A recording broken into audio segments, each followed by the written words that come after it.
Today's episode has been brought to you by Schedulicity. And also by Pelvic Health Professionals, a place where you can access the most up-to-date pelvic health information. PTs, yoga teachers, and all varieties of professionals are gathering in there, asking questions, and then we hire the guest experts to answer those questions. To find out more, visit pelvichealthprofessionals.com. Hello and welcome to the Connected Yoga Teacher Podcast. I'm your host, Shannon Crow. I use she, her pronouns, and a random fact about me. I've been enjoying sharing these on the podcast lately. I once chased David Suzuki, who is like the David Attenborough of Canada, in my view. He does a lot of nature documentaries and really cares for the environment and has done that for a long time. So I chased David Suzuki down once in the airport for an autograph. And if you were wondering at the beginning of this, who's David Suzuki? I shouted at some poor guy standing in the airport trying to sell me something. Do you have a pen? It's David Suzuki. I really want his autograph. Poor guy was just trying to catch a flight to go somewhere and didn't really want to sign my plane ticket. But I harassed him enough that he did. And I said to him, I'm a big fan of yours. I've been following your work for a long time. What would you have to say, knowing all that you know? And he was like, it's up to your generation. So sorry for bugging you, David Suzuki, and chasing you down. Not really, because I got your autograph and that's what I was aiming for. Okay.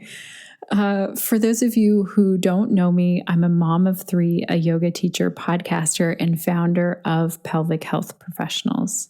And this podcast was created for you so that each and every week you are connected to the information and inspiration that will support you as you do this job as a yoga teacher.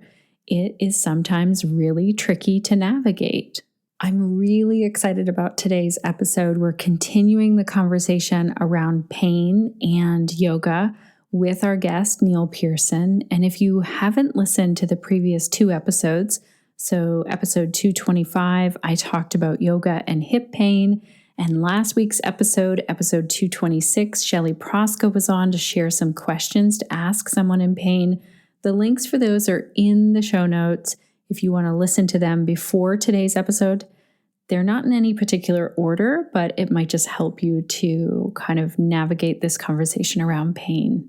And we get a lot of questions in the Connected Yoga Teacher Facebook group around pain. And so I'm so excited that Crunch had this idea to compile all of the podcast episodes that we've done on pain.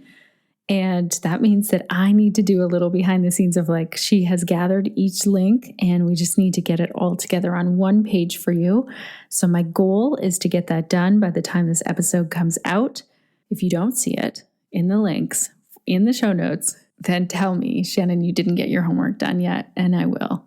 So back to our topic. As yoga instructors, we often have students who are dealing with injury or pain in some part of their body.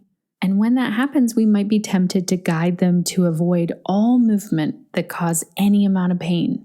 But today's episode gets us to look at that in maybe a different light, to look at it from what pain science says about this. Neil answers some of the common questions we might have around pain during yoga, including if it's sharp pain, is that still okay? How and when do we know it's safe to kind of move into that pain or bump up against it? And is pain really just all in our head? This was such a great live interview. Even though my internet was really cutting out, Neil just rolled along with it when we did this live and answered questions that were coming in. And we even had some people who were there live and had some really great questions. So I will also link to the live in case you want to watch the full video of this, the unedited version. But for today, we really clipped it together so that we can condense it and get you the most information and you can listen on the go. Also, Niel was so kind to offer a discount for our Connected Yoga Teacher listeners. We are not an affiliate for Niel's course, but we definitely are advocates of studying with Niel and Shelley and Niel's wife. And he talks about this more in today's episode, but I want to give you the discount code right here at the top so you don't forget. If you go to paincareaware.com, use the discount connected PCA 15. So the PCA stands for Pain Care Aware. So it's connected, all capitals, PCA 15. And that will give you a discount of 15% off on the course with Niel and Shelley and Niel's wife, Lisa. Before we get in further, I want to say a huge thank you to Molly, who left us a review on our Facebook page.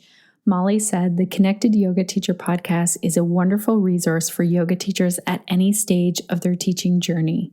Shannon does a wonderful job of interviewing people and has covered a wide range of topics. I'm always excited each week when the podcast comes out to see what topic Shannon has chosen for the week, and without fail, walk away from listening feeling inspired and motivated. Thank you, Shannon and team, for all that you do.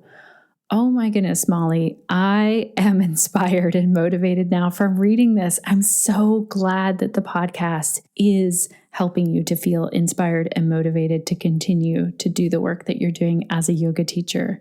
If you would like to leave a review, I'd love to ask you to do it either on our Facebook page, through Apple Podcasts like iTunes, or leave us a voice message. We love those. If you go to our website, theconnectedyogateacher.com, there's a button on the right that says leave Shannon a voicemail. It allows you 90 seconds right now because I'm super frugal and I don't pay for this app. But you can leave a voice message for 90 seconds. And if that's not long enough, you can leave another one. We love to hear from our listeners.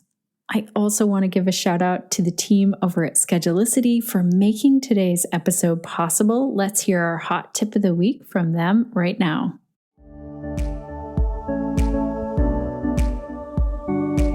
Hey there, Connected Yoga Teachers. This is Emily with the Schedulicity Hot Tip of the Week. When you create and market yoga teacher training through Schedulicity, we can help you capture your students' impulse to book. Once you've created your workshop, it's a great idea to enable the payment add-on and choose to collect a deposit, full prepayment, or a credit card number at the time of online booking. This way, that money will go into your bank account when a client books, or if they don't show up, you can charge them based on the no-show policy you've created. Knowing that payment is taken care of allows you to put all of your mental energy into helping your students become the next generation of excellent teachers.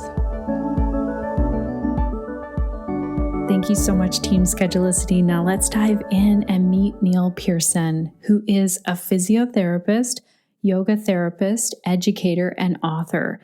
He's also the founder of Pain Care Aware, a yoga mentorship program that focuses on a pain-informed approach to teaching yoga, and Pain Care U, which offers practical, effective, non-pharmacological pain care for people living in pain.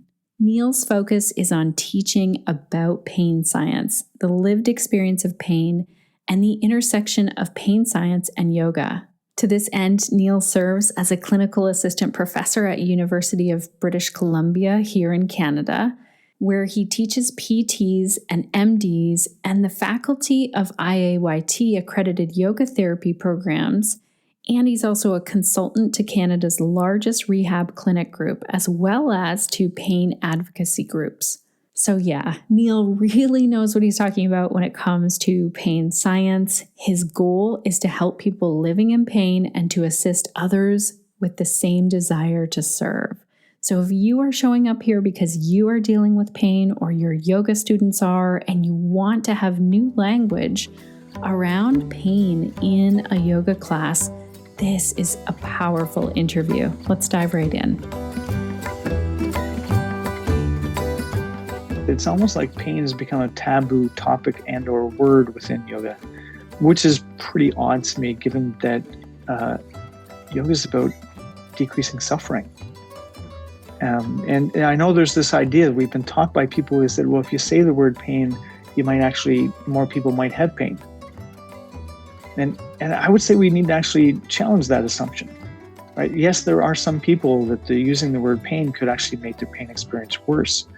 But on the other hand, to not say the word pain, because I've heard people say, I'd never call it pain when I'm working with people, I always call it sensation. And I can tell you very clearly that if you did that with me, I would feel absolutely invalidated. I'm telling you about my pain and you decide you're not going to call it pain, you're going to call it sensation, right? That's not, meeting me where I'm at, and that would definitely invalidate me. So all this stuff that we've been taught, we've actually been taught very much like rules. And we need to realize that they're guidelines, they're options, and there are more options. And the only way we start to realize that they are is when we actually do have this opportunity to think about what we think about it and about pain, and to think about what we think about pain in relationship to yoga. And that really is, the big piece of what we're trying to do, is to share what we've learned from so many people with pain over the years, and to get people to share in a way that people can actually, think about it. Thanks, Neil, for being here today. Thanks, Shannon. It's a pleasure. Tell us, what is the work that you do and who do you do it for? Well, I guess, it's sort of evolved. I guess I should mention I've been a physiotherapist since 1985. And so my first sort of response to the work that I do is I help people who have complex chronic pain problems. So I had a very varied experiences early on in my career in physiotherapy, working in different hospitals, working in neonatal intensive care, working in adult trauma intensive care, and then really moved into, as I moved more into private practice, I got really interested in chronic pain really sort of early on, and helping people who had complex chronic pain. And so now my work has sort of evolved more into educating others and sharing all the stuff that I've learned from people in chronic pain with other healthcare professionals.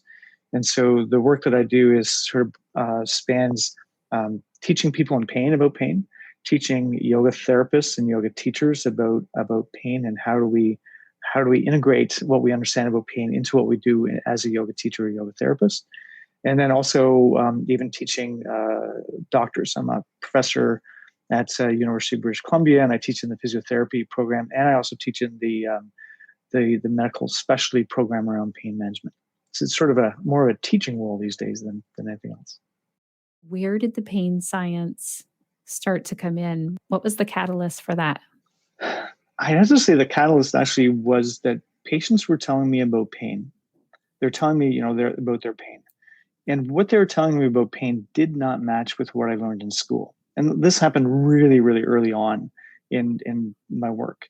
And apparently I did an unusual thing, is that I decided that maybe what I learned in school wasn't right, which apparently, I'm sure you've all had that experience of you've got this view about things, and someone comes along and what happened to them is different from what you believe. And so what we tend to do, I've learned, is that we decide that person is just an outlier. They're different in some way, and don't worry about it. But I'm not going to change my worldview based on one person. But I kept on hearing these stories, and then so all of a sudden it's like, here's my worldview about pain, like really that pain is directly related to tissue damage, and then if there's tissue damage, there will be pain, and you can't get better if tissue damage didn't get better, all that stuff. And then, but I kept on seeing people who didn't fit into that view. And so that's really, for me, that was the start. And in the 1980s, there were really no courses on pain. There was the textbook of pain by Melzack and Wall, and there really wasn't a whole lot. And so I just kept on being interested and being curious and trying to learn. And then it would have been about 1995 or so that there's a physiotherapist from New Zealand, and he taught this course that had a little bit about pain in it, and he was giving a little bit more of the science, and I was really excited. It's like, wow, there are actually people actually paying attention to this. And very shortly after that, as I started to reach out to people, I learned about David Butler and his book, The Sensitized Nervous System, which led me into Lewis Gifford and a whole bunch of other people, that there were other people starting to write about this in the 90s. And so really from there, it just sort of kept on growing, and I kept on reaching out and trying to find as much as I could from different people. And really, David Butler and Lorimer Moseley have been seemingly the biggest catalyst in our world around bringing the idea of educating people in pain about pain, which is really interesting because, in yoga, we talk about the kleshas, and, one of the kleshas is ignorance, lack of knowledge. And so the idea here would be is that we suffer because we don't understand what's really going on. And I think that's part of what happens around when we have ongoing pain, is that we have these beliefs about pain, and those beliefs lead us to do certain behaviors. And I should point out, it's not just us who have pain; it's also our society and our healthcare system has beliefs about pain, and that means that we give certain things to people who have pain. Or the society sort of says, well, the first thing you should do is go to a doctor and see if the doctor can fix it, which is really fascinating because science is saying, well, yeah, you want to make sure you don't have something that needs medical attention. But the first thing that we should really do is education and self-care, which actually, if I can frame it this way. So if you get injured and you have pain, you will do self-care. You will do things. You will change your behavior. You'll do things to try to make it feel better. And then typically what happens is most of us just get better doing self-care, right? We take care of ourselves. We really don't need anything. But then we go into to see healthcare people. And it's almost like things shift from, it's not about what I need to do. Before, it was all about what I was going to do to help myself get better. But now here's this expert who's going to either fix me or give me something to cover it up or something. But it's almost like my self-efficacy part has been shifted. And that's okay, because the majority of us actually get better when we see a physiotherapist, massage therapist, chiropractor, whoever it is. We typically get better. Most of us do. But then there's the thing that happens is some of us don't get better with that standard care. And unfortunately, what the system sort of believes is, oh, well, if you're not getting better, you must have a worse problem, or we need to diagnose you better. The system doesn't say, hey, what if we added back in self-care again? What if we actually got you to understand pain better and actually showed you the things that you could do to get better? Now we've got what I'm doing to help you, right? And the things that you're doing to help you. And maybe together, those things will actually make it so now you'll get better again. What I'm fascinated to know here now is if we have a student or we are in pain, like what would be amazing is if everyone had the pain science knowledge on the planet, if that's like taught in school or something. But we don't. We often, like you said, we think, oh gosh, I'm in pain. It's not going away. And now I need to find someone who can fix this.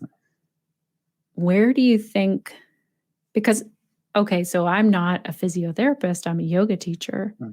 I make sure that I refer people to their medical team. Have you seen a physiotherapist or your doctor? Because I want to make sure there's not something happening. So I kind of want to know, what do you wish yoga teachers would do in that moment, or people who are feeling pain? I think what I wish that we would do is actually pause and be curious and consider that. I mean, I don't know how to stimulate this, but the idea would be to consider that maybe pain's not what we think it is. I mean, in the moment, that's pretty hard to sort of get someone to get there. But if we were to add something to everyone, it would actually ask people to think about what they think about pain. I mean, that would be the chorus that would solve so much of this. Is just because we have thoughts about pain, we have beliefs about pain, but we never question them. We never get curious about them. We never actually sit back and think, oh, that thing I think about pain, what's happening right now does not match with that thing that I think about pain, right? This idea that if I'm injured, the pain can't go away until the injury is better.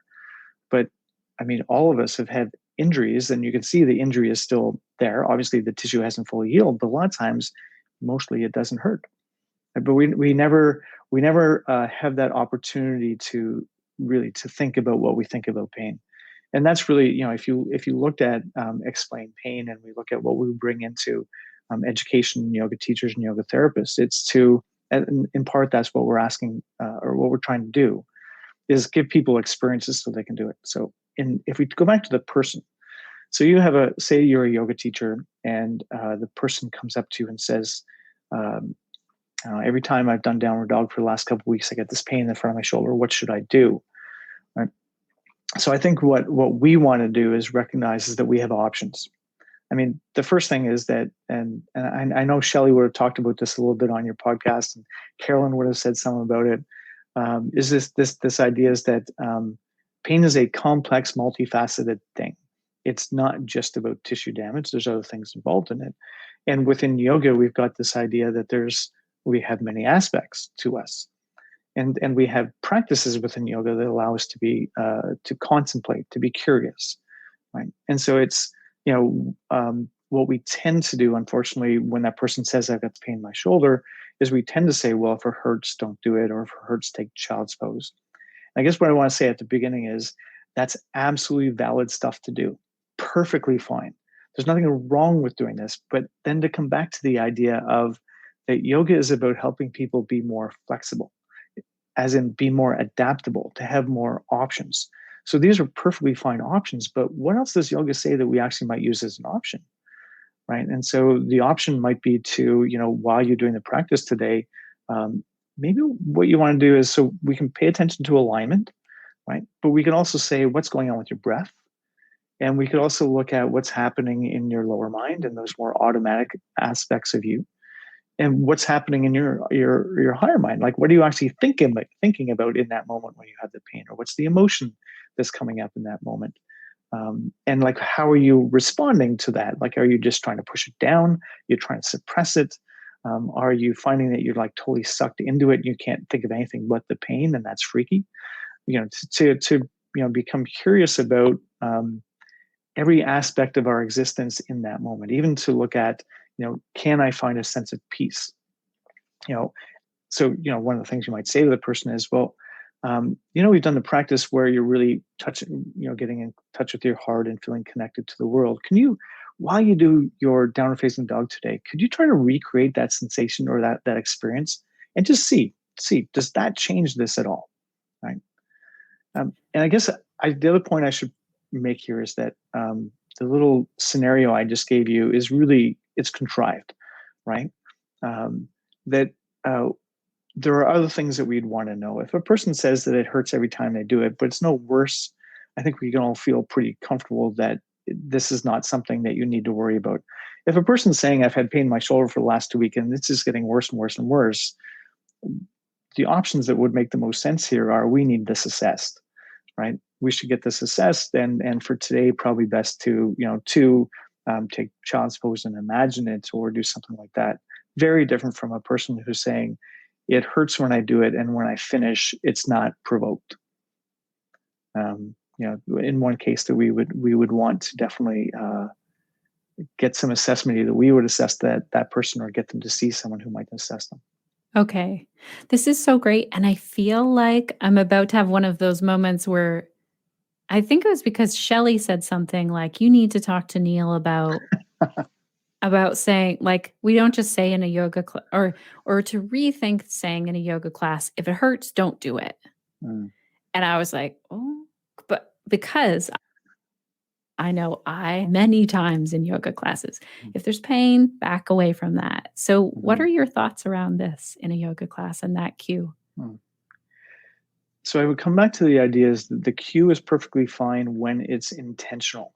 So we want to not just say it, that's what we say when a person has pain. We want to be intentional about it. So there would be times when you say, yeah, but we're not sure what's going on. Let's pause with that. Yet at the same time to recognize, the other piece is to recognize that every single time we say that, what we're actually doing is we're reinforcing an embedded belief about pain. So one of the really powerful embedded beliefs about pain is that pain and tissue damage go together. If it hurts, there's damage, right? And so if someone says it hurts and you say don't do it, what you're actually doing is reinforcing that pain always means tissue damage. And unfortunately, at the same time as you're doing that, you're likely creating a sense of, inadvertently creating a sense of fragility and a sense of fear in that person, right? You're actually building up some more of the glaciers, and that's not your intention, right? Your intention is to keep the person safe. And so there's this balancing act that we need to sort of figure out is how do we keep people safe so that they're not just suppressing the pain and gritting their teeth and carrying on and actually causing harm. At the same time as how do we get people to challenge their limitations, right? Because it's one of the interesting things is there will be pain in asana. I mean, there will be pain in sitting. If you meditate, it hurts. And so can you see how if our only response is if it hurts, don't do it, you're sort of stuck? Because then we often get what the very first person I saw who had a sort of yoga kind of injury was actually from a meditation retreat. At the end of the first day, he went to the teacher and said that, he's got this pain in his hip and his legs getting all numb and tingly. And what he was suggested he should do is to watch it, to just be with it, watch it, just watch how it fluctuates. And at the end of the second day, he went back and he said, it's worse, right? And he got the very same response again. And apparently this happened the third day as well. And what actually was happening is, for whatever reason, the way he was sitting, he was actually putting enough force on his sciatic nerve itself, like the big sciatic nerve, that he actually caused some damage to the sciatic nerve. He was actually somehow limited the blood flow enough to the nerve that there was some damage to the nerve. He ended up with neuropathic pain and such afterwards. But anyway, the point is that there's this other part of yoga that says that, watch things and see what happens.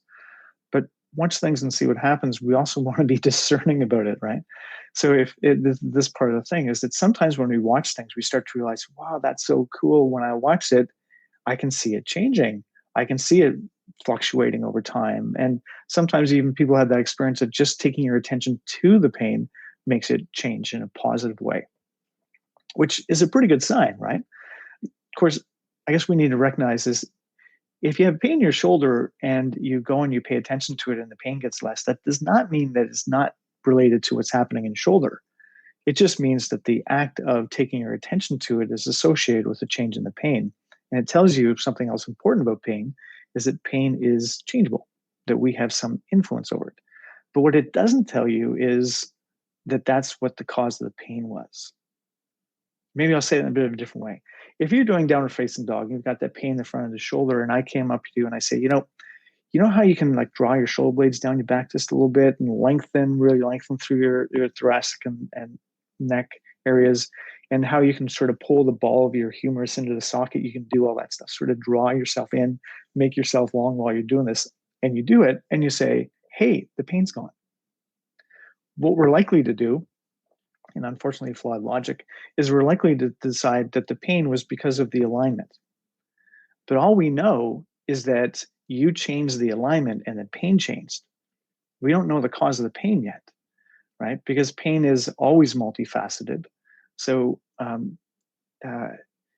when you changed the alignment, you might have felt more confident, right? By drawing in, maybe it made you feel more safe, or maybe more at ease, or more at peace.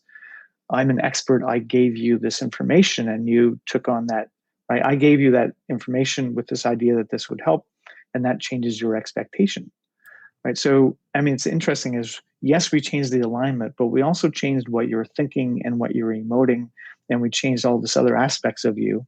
And so all we can say is that it changed because of this. But that's part of the trouble that we have, right? Is that if we come back to the beginning, if we sit and think about what we think about pain, we start to realize that it's changeable by many, many things, right? And if we sit and we think about what we think about pain and also about yoga, we realize that from yoga, we believe that there are many aspects of us, and that each of those aspects of us can change every other aspect of us. Right. And so, I mean, that's one of the beauties of this stuff around about pain science and yoga therapy, is that you can use any aspects of your existence to change any aspect of your existence. I mean, that's fantastic. You've got this thing you've got a pain that you feel in your shoulder. Well, that doesn't mean you need to change your shoulder. Yes, change your shoulder, but you've got all these other aspects of you that you could change to see what that would do. Right? Change the automatic stuff, change the way you breathe, reconnect to peace, reconnect to the world, do bhakti, do yana, all these different things can change it as well.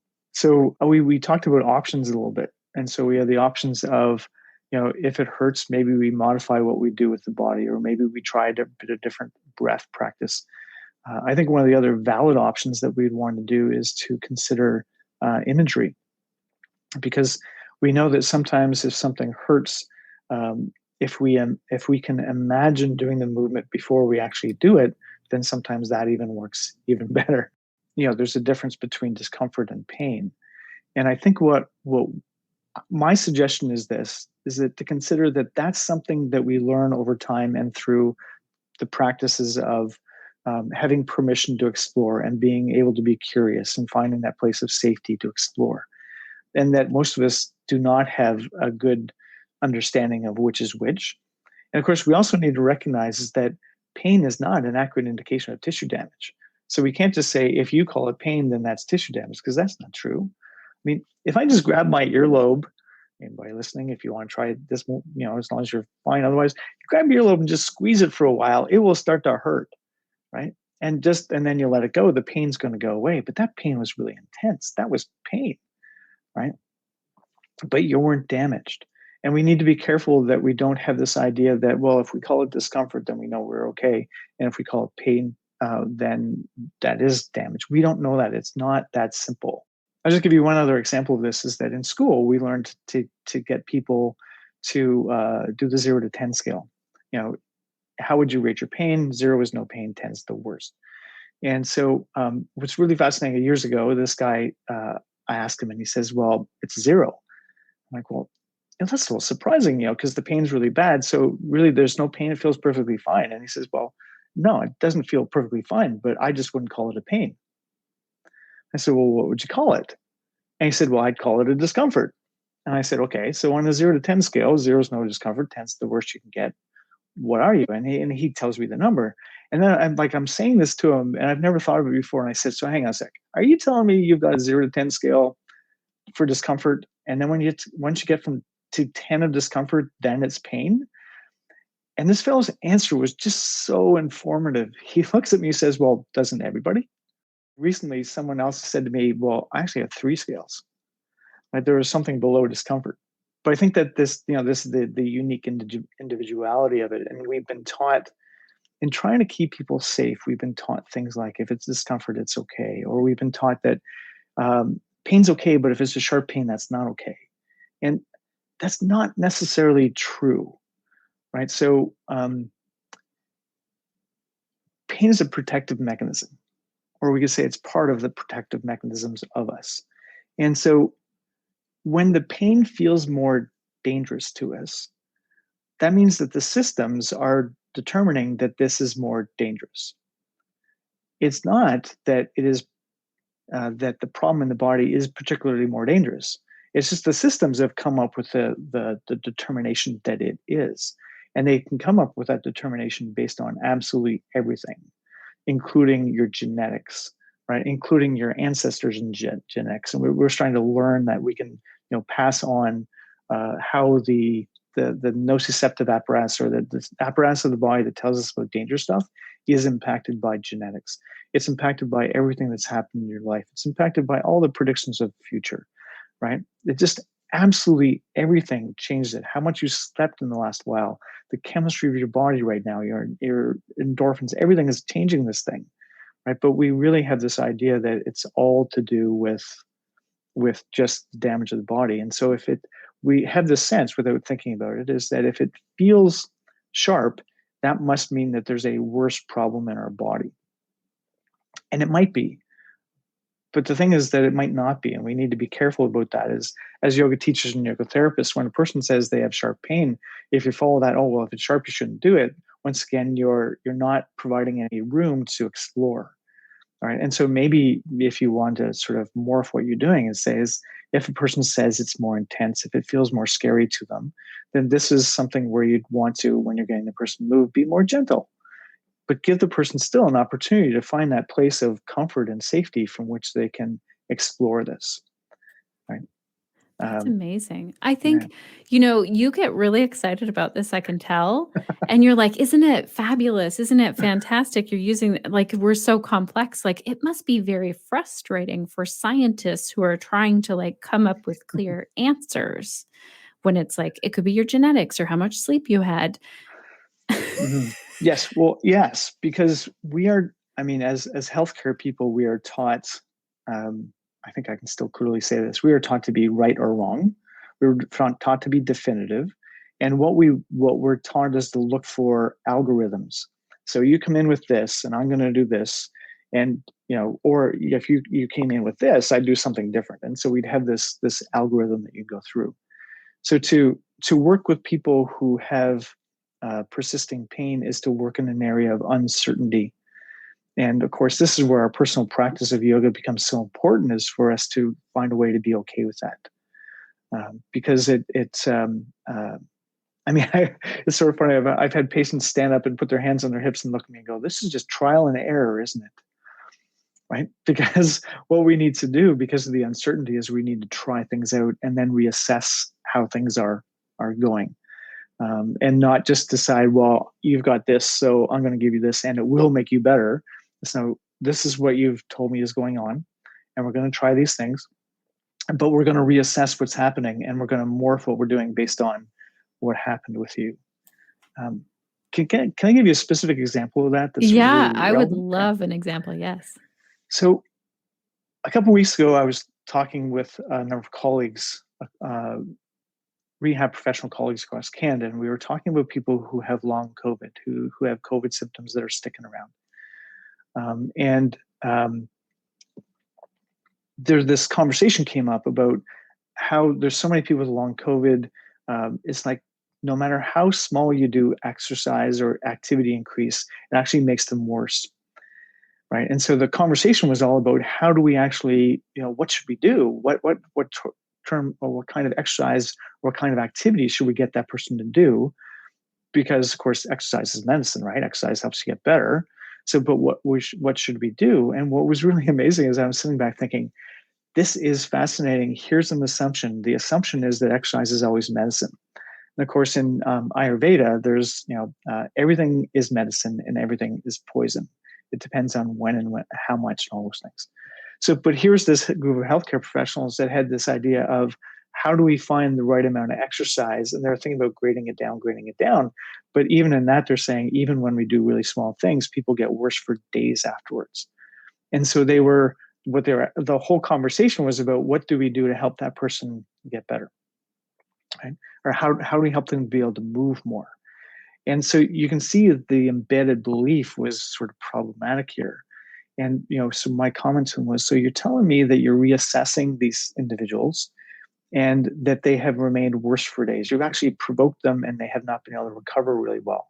And they're all like, well, yeah, that's exactly it. And I said, well, maybe it's the wrong time to do this. Your reassessment is telling you that it didn't work, that actually made the person better. But you want to keep on going with it because you have a belief that says that should help people get better. And I think there's so many pieces of this, right? It says that anything that we give people within yoga or yoga therapy, we need to give it to them with an idea of, how would I know if this helped? How would I know if it's the wrong thing, right? And so, but then assess that. If it's not serving the person we're with, right, and then maybe there's something you want to do to change it around, but maybe it's the wrong thing to do right now.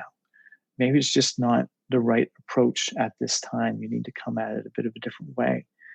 And so if you had that person with the shoulder pain and you asked them to try breathing in a certain way and it just agitated them more, well, obviously that's not the right approach. But we've got lots of approaches we can take. This is so powerful. I feel like I experienced this on both things that you're saying. So I had a herniated disc this past summer. And many told me, like, walking is good for you. But when I would try and increase my walking, I would be on bed rest longer. And it was just like, that's not what was needed. And it finally took Sean, who's my partner and a yoga teacher and also a health and science writer, was like, if you broke your foot, nobody would be telling you, like, it's best to hop around or walk around on this thing that needs healing. Why are you pushing it? He asked. And then on the flip side of this, you were talking about the sharp shooting pain, which I have said many times as a yoga teacher, if the pain is sharp or shooting, don't do it. Well, I was walking around. So it was August when I had the herniated disc. I could walk now and I'm looking at my pain many times. Like I feel like I'm healing and my brain and my body is learning how to deal with this. And I had this sharp shooting pain when I would walk, and my family, it would like buckle me almost to falling Wow. down. And I said, they were like in a panic, like, you need to go and do something. And I said, I actually don't think so. I have this feeling that it's just like Mm. something's settling out because I've listened to Carolyn Van Dyke and Shelley Prosco, your work. And I just thought, I'm going to see in the next few days. Like, sure, I'll try and rest more or I'll see what irritates it. But you Mhm. know what? Like, I could walk outside and it was fine. So I was really having this conversation, even though it was a sharp shooting pain and now it's gone. And I think it was related to my nervous system much more than my tissues. That's my It, guess. I mean, it certainly could be. It's so hard to know, but I think there's a couple things that you said that I think are important. One is that um, you had this sense that it wasn't something that you needed to really freak out about or really move away from.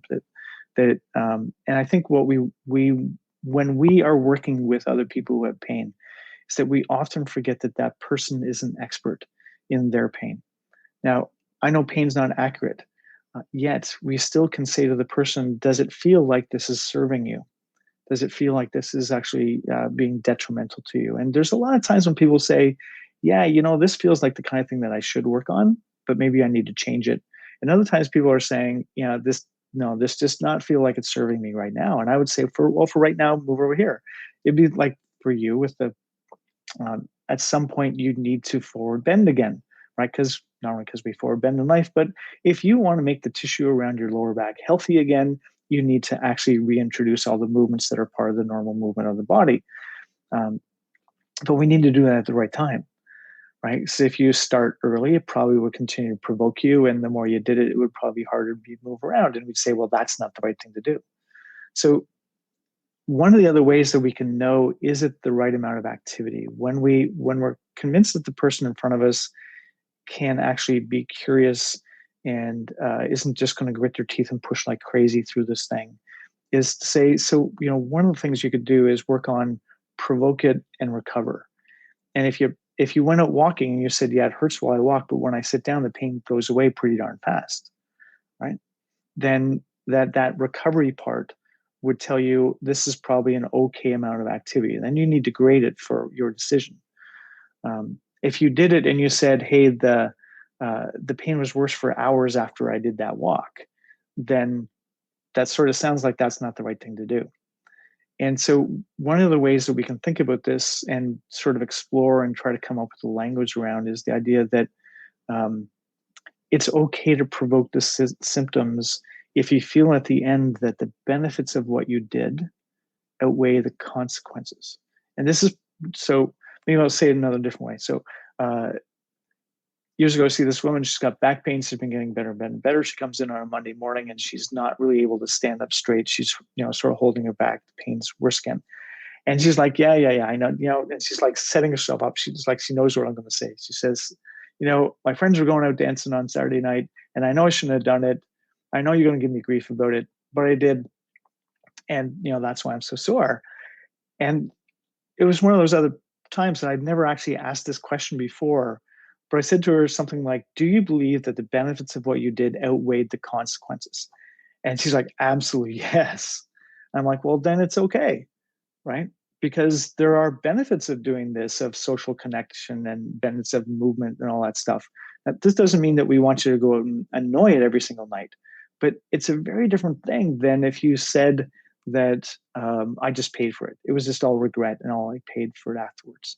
And this is another way that we can sort of grade this with an understanding of the complexity of this. But the only way that this makes sense is if we can get past the idea that pain equals tissue damage. And that's so hard because people hearing me are going to be saying, but how do I know if they're safe? That's a great question. Yeah. How do we know as yoga teachers if it is tissue damage? Right. It could be that there's actually issues going on in the tissues that we need to address. But I think the thing that there's two bits that are important is when the danger detection systems of our body work properly, which is most of the time, there is a buffer between when the pain will start and when damage would happen. So if I pull my finger back, the pain starts before damage would happen. There's always a buffer in there. But this is the really important part, is if the person in front of you has persisting pain, the buffer is bigger, not smaller, right? Because what's happened if you've had pain that's persisted is neuroplasticity, right? What's happened is the apparatus of your body, the nervous system apparatus of your body that tells you about dangerous stuff, it's been practicing. And because it's been practicing, it now is going to respond in a bigger way sooner than before. Whereas the alarm, you had to move this far to get the alarm before. Now you only have to move this far to get the alarm, and damage is still up there. And so if a person has persistent pain, and this is another reason why understanding some stuff about pain science is so important, is that it makes no sense if your view is pain and damage always go together. This stuff makes no sense at all. This sounds like crazy talk, right? Because we're just going to injure people. If we can get people to understand that pain is not an accurate indication of what's happening in the body, then, and also this idea that when pain persists, the apparatus, the protective mechanisms get better at protecting us because they've been practicing, and so there will be actually a bigger buffer. So we can feel safer when we ask that person, while you're moving, if you make the pain a little bit worse, it's okay, and then back off, sort of go there, back off, go there, back off, because there's a buffer between that spot where the pain gets worse and where damage will happen. And if you keep on doing that over time, what actually happens if you keep on going up and you're nudging it, if you do it the right way, if you keep nudging it, you can actually move the alarm back up. And so you can actually learn how to move with more ease, which is the genesis of putting together these movement guidelines that we created that, Matthew Remski said, oh, they're like interoceptive movement guidelines you've set up, Neil. I sort of like that idea, interoceptive. So that if pain is not an accurate indication of how much to move, what is? And the answer would be no one thing is, as far as we know, that your ability to breathe calmly is not an accurate indication that you're safe to move. Your ability to calm your body tension is not an accurate indication. Your ability to calm your mind is not an accurate indication, but you can use them all. If we got you to be more discerning, right, to be curious. So as you move, if we can get you to pay attention to your breath, your body tension, and your mind, and the pain, you're now listening to 4 alarm systems. Because if you start to push the edge, right, if you start to push into a place where your systems are saying, hey, this might be dangerous, the systems of your body tend to do is make you hold your breath, or your breath gets short and shallow. So that's like a protective system alarm going off, right? If you're doing that, your body will start to grip, right? The grippers of your body will start to grip. And so if you're feeling that, that's another alarm. If your mind is starting to grip or getting anxious or getting fearful, again, that's another alarm. And the pain is another alarm. So one of the things we can do is learn to, if we have pain when we move, is to say, well, none of these things by themselves is good enough. How about I'll pay attention to each and become more discerning over the time of how hard I can sort of push this edge. And so what we ask people to do is around the mind piece, we ask people to consider, is this safe? Does this feel safe for my body to do this? And if the person says yes, then to ask the second question of, will I be okay later? Right, that recovery piece. And if the person says, yeah, I think it's safe for my body to do this, and I think I'll be okay later, then while you do it, go to the edge and do your best to keep your breath calm and your body calm, and don't ignore the pain, and don't pay this much attention to the pain. Right? You need to sort of, if your normal strategy is to ignore the pain, you need to pay more attention to the pain. And if the normal thing that happens to you is you become hypervigilant, and the only thing you can pay attention to the pain is what we need to teach you to do, you'd learn in other techniques, is how to pay more attention to what you want to pay attention to, or less attention to the pain, right? To do that. So it's, am I safe? Will I be okay later? Keep my breath calm, keep my body calm, pay some attention to the pain. And that brings you more information, right? That's the interoceptive stuff. Pay attention to your mind, your breath, your body tension, and the pain. And that gives you a better understanding of how hard to push and how long to go. Now, there'll be some people who say, is this foolproof? And of course, we have to say, well, nothing is, right? Because the reality is that the protective mechanisms of the body are not foolproof. We all know this already. I mean, everybody's experienced doing a sport for a while and feeling fine during the sport, but realizing later that you're injured while you're doing it, or the same thing during work. saying that sometimes the system doesn't warn you when you are doing too much, but it usually does.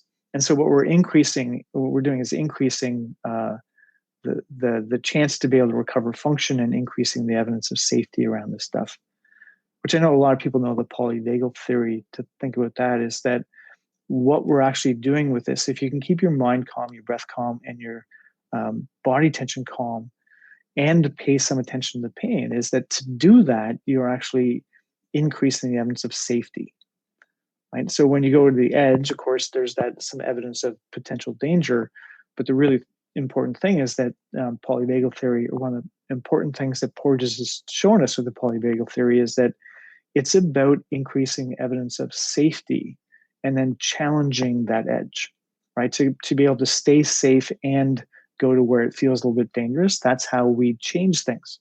We're trying to figure out how to do that. And that can take a lot of work, right? I mean, one of the things that we've done with this is we started for a long time of teaching people in pain about this stuff. And then we moved into teaching yoga therapy people about this stuff, working in a one-to-one scenario. And in the last year, what we've put out is a thing called Pain Care Aware, which is a 2-level training program specifically for yoga teachers. Because all of our training before relied on the ideas that you're working with a person one-to-one. And what we realized is that there is pain in yoga, and people in pain are actually coming to yoga seemingly more than before, but even in yoga practice, there is pain. And so how do we come up with a system of educating yoga teachers about what is pain, and what are the different ways that we can actually just change our language and change our approach to teaching a yoga class that brings this information in? Now, how do we get away from inadvertently creating a sense of fear or fragility of the body? How do we create the sensation of, or how do we get people to have permission to stop when they want, permission to approach the pain, and give them different options to be able to do this? So we created this thing called Pain Care Aware. The level 1 part of Pain Care Aware is a 30 hours of traditional yoga and pain science put together, and put together by me and Shelly Prosco and my wife, who's a Swami in Kriya Yoga, and has taught yoga teacher training programs for a long time and had her own studio. And so we sort of put all of our stuff together to create this really quite expansive education, in part because one of the things we realized is that people would come and spend a couple of days with us and they learn about pain, but then we talk to them later and they remember the stuff that we talked about, but they still only know it this much. And really, to get this, we need to go that way. It's so true. Like, you can learn a little bit and know it even in your own experience. But then if you're working with people who are dealing with persistent pain, it's a whole other thing. So when you say it's 30 hours, is it pre-recorded? Could people sign up now and just dive right in? Yeah. So it's a online self-paced program. We're suggesting people take your time, do it over a month or so. Connected Yoga Teachers, as I said earlier in today's podcast, Niel has given us a coupon code that will save you 15% if you want to sign up and learn more. It's Connected PCA 15. You don't have to write it down if you're on the go. It's all in the show notes over at theconnectedyogateacher.com/227. And just a reminder, the cost of the training, if you're in Canada, is $395 Canadian dollars, and everywhere else it's $395 US dollars. Shannon, near the beginning, you asked about what I would hope people would do or know. And what we're hoping is that this actually will be an opportunity for yoga teachers to give people the lived experience, a different lived experience around pain. And that the guidance in the class will give people that different lived experience. And, pain is a massive problem in the world. It affects us individually in horrible ways. It affects society in big, big ways. And that, maybe the ripple effect of this, or not maybe, the ripple effect of this could have really quite big impact on our society and the amount of pain. It's almost like pain has become a taboo topic and or word within yoga, which is pretty odd to me, given that yoga is about decreasing suffering. And I know there's this idea that we've been taught by people is that, well, if you say the word pain, more people might have pain. And I would say we need to actually challenge that assumption, right? Yes, there are some people that using the word pain could actually make their pain experience worse. But on the other hand, to not say the word pain, because I've heard people say, I'd never call it pain when I'm working with people, I always call it sensation. And I can tell you very clearly that if you did that with me, I would feel absolutely invalidated. I'm telling you about my pain, and you decided you're not going to call it pain, you're going to call it sensation, right? That's not, meeting me where I'm at, and that would definitely invalidate me. So all this stuff that we've actually been taught very much like rules, and we need to realize that they're guidelines, they're options, and there are more options. And the only way we start to realize that they are is when we actually do have this opportunity to think about what we think about it and about pain, and to think about what we think about pain in relationship to yoga. And that really is, the big piece of what we're trying to do is to share what we've learned from so many people with pain over the years, and to get people to share in a way that people can actually, think about it. Thank you so much for this work that you're doing. I do hope that our connected yoga teachers head over to the site. And thank you so much for saying right before we started recording that we can have 15% off. That's fantastic. We're definitely going to check it out, and we'll make sure to put some links as well in the show notes. Thank you, Niel, for all of the work that you do. Oh, and thank you, Shannon. It's wonderful that you have so many people who get to learn from this network you set up. It's fantastic. Thank you. Thank you so much, Niel. As I said earlier, when we did this live, my internet was really cutting out, and Niel just rolled with it, just went with it. And whenever my video would freeze, he would just keep talking away and educating us all about pain science. So I'm so grateful that he was able to do that. And also so grateful for you, connected yoga teacher listener. You really make each and every episode possible. Maybe you're in our Facebook group posting questions. Maybe you're sending us an email or opening our emails or listening to the podcast. You make this possible. And I really value your time. Your time is really precious. I know you're busy. There are lots of things that you could be choosing to do with your time. You're here all the way to the end, so thank you so much. And I also want to thank our entire team over here for doing so many things behind the scenes to bring this episode here for you today with complete show notes, pretty artwork, Instagram posts. All the things happen because of our team. And if you're wondering who's on our team and who's really helping us out, head on over to theconnectedyogateacher.com and look at our About page. We have a new team member, fairly new, who's really learning the ropes. Erica, welcome to the team. So a huge shout out to Suzanne, Crunch, Sinead, Erica, and also our bookkeepers, Kelly and Dixie. Really, everything rolls along because of the work that everyone is doing over here. Alrighty, connected yoga teachers, I want to know, what will you be doing this week to stay connected to yourself, your yoga practice, and to your community so that you can share the yoga that lights you up?